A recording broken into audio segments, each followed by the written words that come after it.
Hello everyone, welcome back to the biology sensory classes. और आज हम पढ़ेंगे पेरिफेरल नर्वस सिस्टम के बारे में। तो PNS stand for peripheral nervous system. Peripheral क्यों कह रहे हैं? क्योंकि ये पेरिफेरी में लोकेटेड होता है। अब आपने सेंट्रल नर्वस सिस्टम के बारे में तो पढ़ा है। अब central nervous system commanding centre है, वो अलग अलग ऑर्गन्स को कमांड कैसे देगा? तो उस कमांड को पहुंचाने वाला भी तो कोई होना चाहिए। तो उस कमांड को डिफरेंट ऑर्गन्स तक पहुंचाएगा पेरिफेरल नर्वस सिस्टम। तो पेरिफेरल नर्वस सिस्टम में नर्व्स होती है, ठीक है, जो सीएनएस से अराइजेस होती है।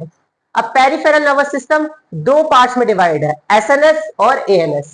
एसएनएस है सोमैटिक नर्वस सिस्टम और एएनएस है ऑटोनॉमिक नर्वस सिस्टम।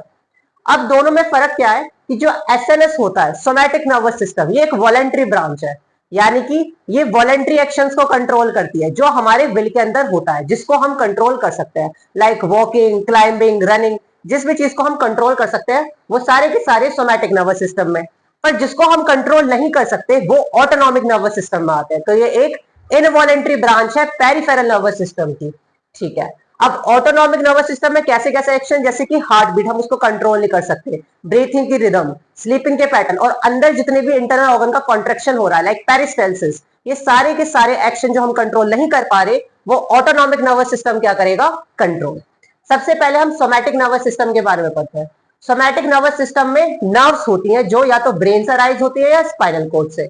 अगर वो ब्रेन से अराइज हो रही है तो हम उनको क्रेनियल नर्व्स कहते हैं, और अगर वो स्पाइनल कोड से तो स्पाइनल नर्व्स। अब जो क्रेनियल नर्व्स होती है इनके 12 पेयर होते हैं, वाइल जो स्पाइनल नर्व्स होती है इनके 31 पेयर होते हैं, जो आपको याद रखना है, बहुत इंपॉर्टेंट है।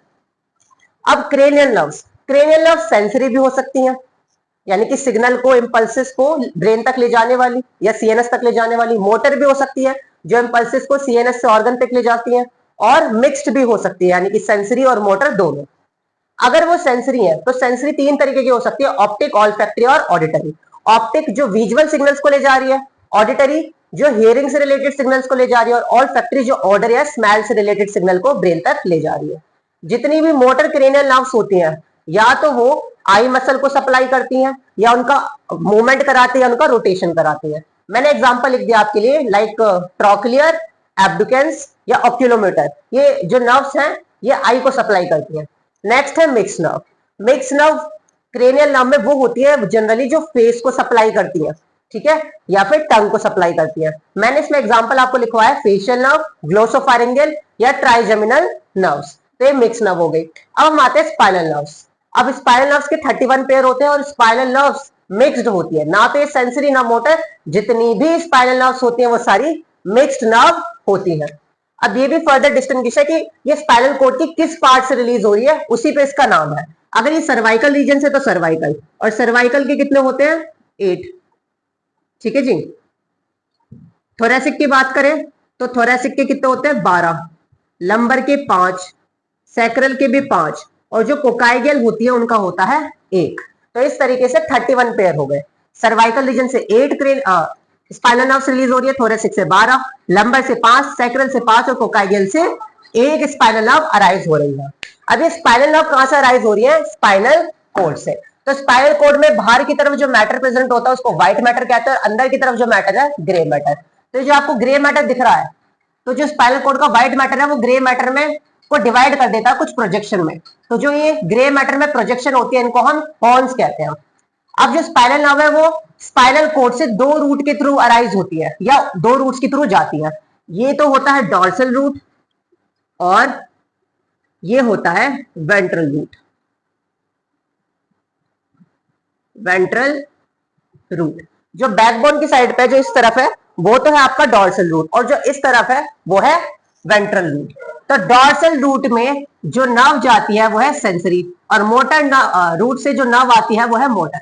याद रखना, डॉर्सल रूट में जाती है सेंसरी और वेंट्रल रूट से आती है मोटर। अब जो डॉर्सल रूट होता है उसमें एक ओवॉइड शेप प्रोजेक्शन होता है, उसको हम कहते हैं डॉर्सल रूट ऑफ गैंग्लियन। अब मैंने आपको गैंग्लियन बताया था, गैंग्लियन होता है collection of cell body in PNS. तो सेंसरी न्यूरॉन की जो सेल बॉडी होती है वो यहाँ पे लोकेटेड होती है, डॉर्सल रूट ऑफ गैंग्लियन में, ठीक है। अब हम पढ़ते हैं ऑटोनॉमिक नर्वस सिस्टम के बारे में। ऑटोनॉमिक नर्वस सिस्टम क्या होता है? Pair of chain of ganglia जो ईदर साइड ऑफ बैकबोन से अराइज होता है। गैंग्लियन क्या होता है? सेल बॉडीज जो पीएनएस में लोकेटेड होती है। ठीक है, अब जो एएनएस उसको हम ऑटोनॉमिक नर्वस सिस्टम कह रहे हैं, जिसको हम कंट्रोल नहीं कर सकते और ये इनवॉलेंट्री एक्टिविटी को कंट्रोल करता है। अब ये फर्दर डिस्टिंग्विश है सिंपैथेटिक और पैरासिम्पैथेटिक। अगर हम देखें ओरिजिन की बात करें तो sympathetic nerves autonomic nervous system की कहां से अराइज होती है? Spinal cord. और स्पाइनल कॉर्ड में भी कौन से रीजन? नेक या वेस्ट से? नेक रीजन थोरैसिक और वेस्ट रीजन लंबर। पैरासिम्पैथेटिक की बात करें तो अराइज होती है ब्रेन स्टेम से, सैक्रल रीजन से और नेक से। अगर हम इनकी वर्क की बात करें कि किस कंडीशन में वर्क करते हैं, तो सिंपैथेटिक इमरजेंसी कंडीशन में और पैरासिम्पैथेटिक रेस्ट और नॉर्मल कंडीशन में काम करता है। और क्योंकि इमरजेंसी कंडीशन में काम कर रहा है तो जिसका न्यूरोट्रांसमीटर या जिस न्यूरोट्रांसमीटर से सिंपैथेटिक नर्वस सिस्टम इन्फ्लुएंस होगा उसको हम कहते हैं एड्रेनालिन। वाइल जो रेस्ट, डाइजेस्ट या नॉर्मल कंडीशन में वर्क करता है न्यूरोट्रांसमीटर वो है एसिटाइल कोलिन। अब हम इन दोनों तरीके के सिस्टम का इफेक्ट देख लेते हैं कि ऑर्गन पे क्या क्या होता है। अगर मैं हार्ट की बात करूं तो sympathetic nervous system heart beat increase करता है। फॉर एग्जांपल आपने शेर देख लिया या गली में कोई कुत्ता आपके पीछे पड़ गया तो सबसे पहले क्या होगा? फियर। और उस फियर की वजह से क्या होगा? एड्रेनालिन रिलीज होगा और वो एड्रेनालिन क्या करवाएगा? हार्ट बीट को तेज कराएगा। तो जो सिंपैथेटिक नर्वस सिस्टम है वो हार्ट बीट को तेज कराता है। नॉर्मल कंडीशन में हार्ट बीट नॉर्मल रहती है। ठीक है, नेक्स्ट है ब्लड वेसल की बात करें। अगर हार्ट बीट तेज हो रही है तो हार्ट को ब्लड तो चाहिए होगा ना, और जो हार्ट को ब्लड प्रोवाइड करता है उनको हम क्या कहते हैं? Coronary arteries. ठीक है, तो कोरोनरी आर्टरीज की जो ब्लड वेसल है वो डायलेट हो जाएंगी ताकि ब्लड हार्ट को मिले, और बाकी की जितने भी बॉडी पार्ट्स है वहां के जो ब्लड वेसल है वो कंस्ट्रिक्ट हो जाएंगे। पैरासिम्पैथेटिक में बात करें तो जो हार्ट को सप्लाई हो रही है ब्लड वेसल वो तो कंस्ट्रिक्ट हो जाएगी और बाकी सारी बॉडी ऑर्गन में जो प्रेजेंट है वो डायलेट हो जाएगी। नेक्स्ट बात करते हैं ब्रोंकाई। अब ब्रोंकाई का काम क्या होता है? ये ब्रोंकाई रेस्पिरेटरी पैसेज में आता है। ठीक है, जिसका काम क्या है? ट्रांसपोर्ट करवाना। अगर इसको ट्रांसपोर्ट करा रहा है तो क्या हो जाएंगे? डायलेट हो जाएंगी ताकि मैक्सिमम ऑफ एयर इससे पास कर सके। तो इमरजेंसी कंडीशन में क्या हो जाएगी?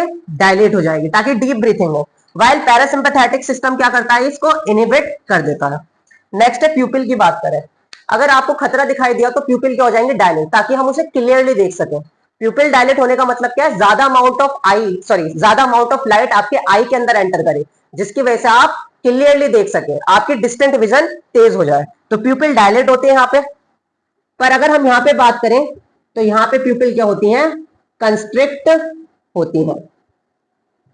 ठीक है जी। नेक्स्ट है पेरिस्टल्सिस।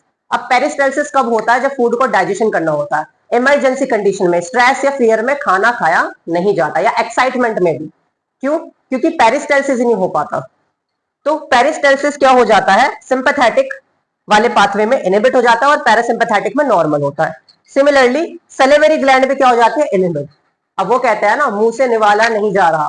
क्यों? इमरजेंसी या स्ट्रेस कंडीशन में सैलिवरी ग्लैंड क्या हो जाती है?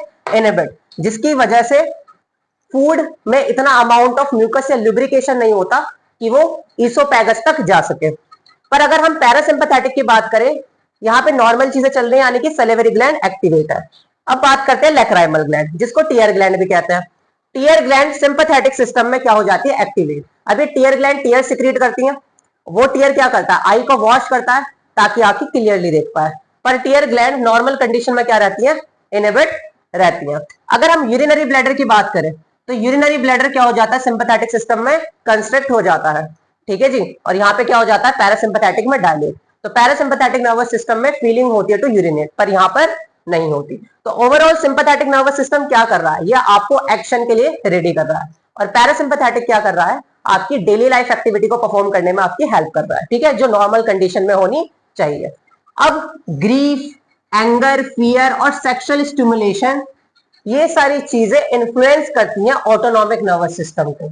ठीक है, और अगर हाई प्रेशर और स्टमक अल्सर देखने को मिल रहे हैं तो ये दो चीजें कॉन्टिन्यूस इमोशनल स्ट्रेस की वजह से अगर आपकी बॉडी में है तो ये दो चीजें देखने को मिलती है। अगर कंटिन्यूस आप इमोशनल स्ट्रेस में है तो आपकी बॉडी में हाई बीपी हो जाएगा और स्टमक अल्सर हो जाएगा। होप सो आपको ये वीडियो समझ में आ गई होगी। अब मिलते हैं नेक्स्ट वीडियो में। Thank you for watching.